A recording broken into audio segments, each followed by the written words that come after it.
Friends, thanks for watching another episode of Team Jesus Outdoors. Hey, in this video, I want to talk to you guys about fishing line. With so many different lines out there to choose from, how do you pick the right line?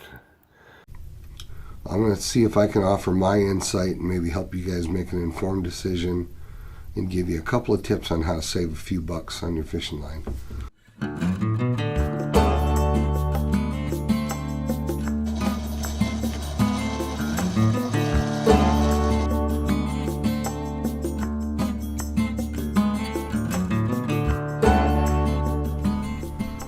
I've seen a lot of pros do videos on their favorite fishing lines.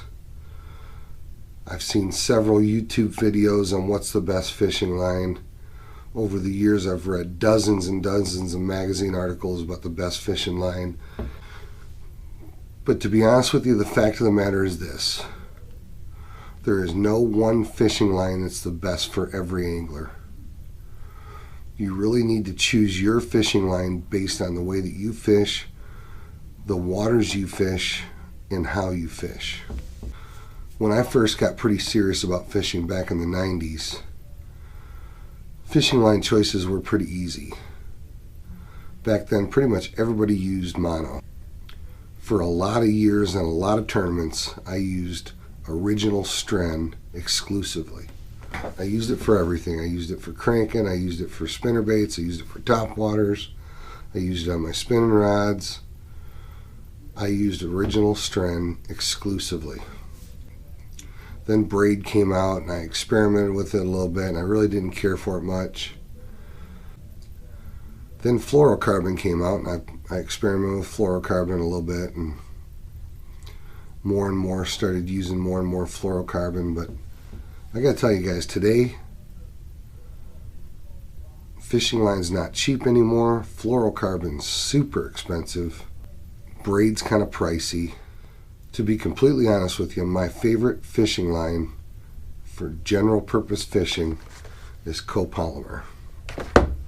The reason this discussion is so important, guys, your line is the weak link. You can have a rod fail and still land your fish. You can have your reel fail and you can still land your fish. Serious.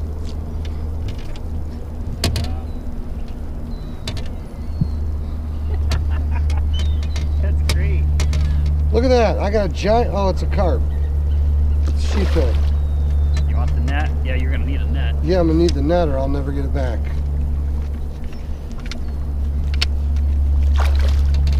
Where you at? Coming up. Yeah! Look.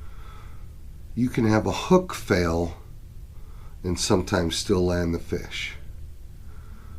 But when your line fails, you don't land the fish. Guys, your fishing line is always the weakest link. So guys, what you need to figure out is what's the best line for you. But let's go through each line, look at the pros and cons. So first of all, fluorocarbon.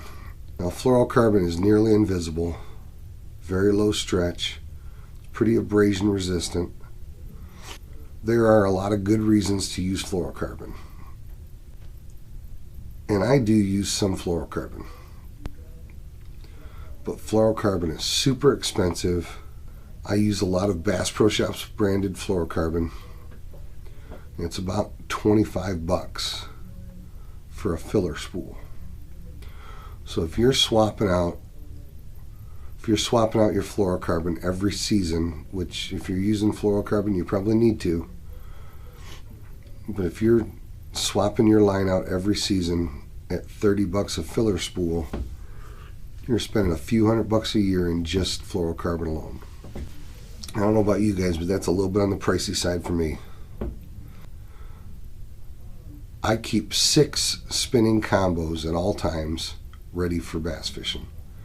On 3 of those spinning combos, I have them spooled with braid, usually right around 8 or 12 pound braid, to a fluorocarbon leader. And I'll use anywhere from a 5 pound test leader to a 10 or a 12 pound test leader. But that is my absolute favorite application for fluorocarbon. When you throw braid to a fluorocarbon leader, you have the most sensitive spinning gear you can have. I also keep 2 or 3 bait casters every year spooled with fluorocarbon.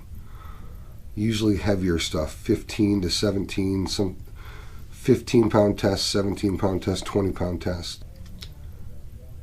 In those rods, I use heavy fluoro on bait cast gear when I'm fishing really, really clear water. So if I'm pitching plastic on heavy gear in the grass in clear water, I'm using fluorocarbon. If I'm pitching a jig, clear water, I'm throwing it on fluorocarbon. That's the majority of applications that I use fluorocarbon for. I use mono for one application only. I have a dedicated topwater rod where I'm throwing my walking baits, I'm throwing poppers. On my dedicated topwater rod, I'm throwing mono, 12 or 14 pound original strand mono.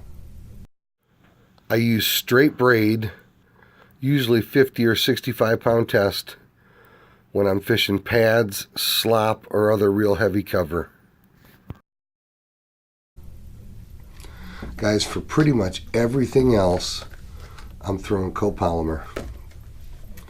3 of my spinning rods are spooled up with 6 or 8 pound copolymer. I love the silver thread AN40 in the green color.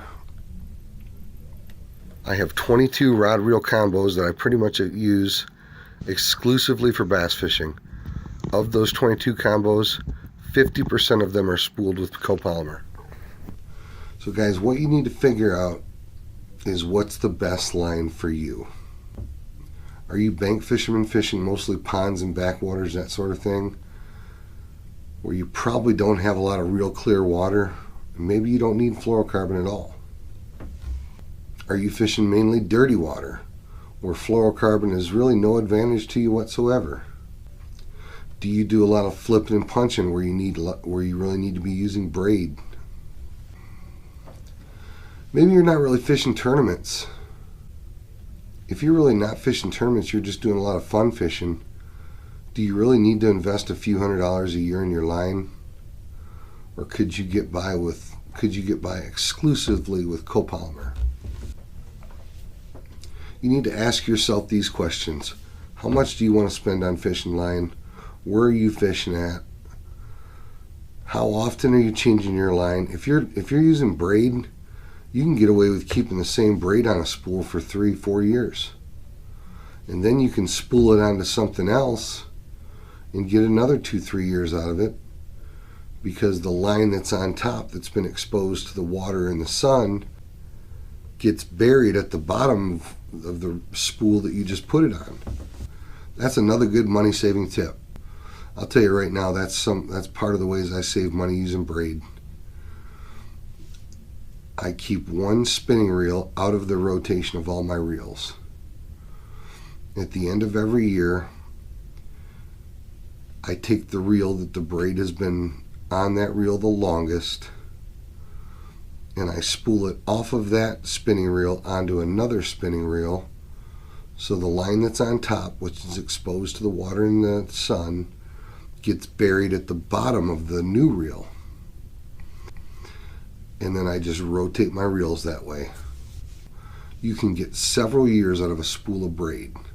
So while braid may cost 20 to 25 bucks, maybe even 30 bucks, you get a lot of use out of it. Or fluorocarbon, I'm peeling off fluorocarbon every year. Monofilament and copolymer, I try to take off my reels every year and swap it out. Monofilament and fluorocarbon absorb water, especially traditional monofilament. It absorbs a lot of water. I only have monofilament on one reel. I have it on my topwater reel. I change that line every season. My reels that have copolymer, I pretty much change out my copolymer every season. My reels that have braid, I'll only change them out every few years. So guys, my advice to you is figure out what's the best line for you. How much are you willing to spend on fishing line every year? What kind of water are you fishing? Are you fishing tournaments at all? If you're mainly just fishing for fun, does it really matter if you lose the occasional fish? Maybe you don't get that one extra bite that you might have gotten using fluorocarbon over copolymer. These are decisions that only you can make, friends. But hey, leave me a comment in the comment box below and let me know what is your favorite fishing line. Thanks for watching another episode of Team Jesus Outdoors. God bless, tight lines. We will see you guys on the water.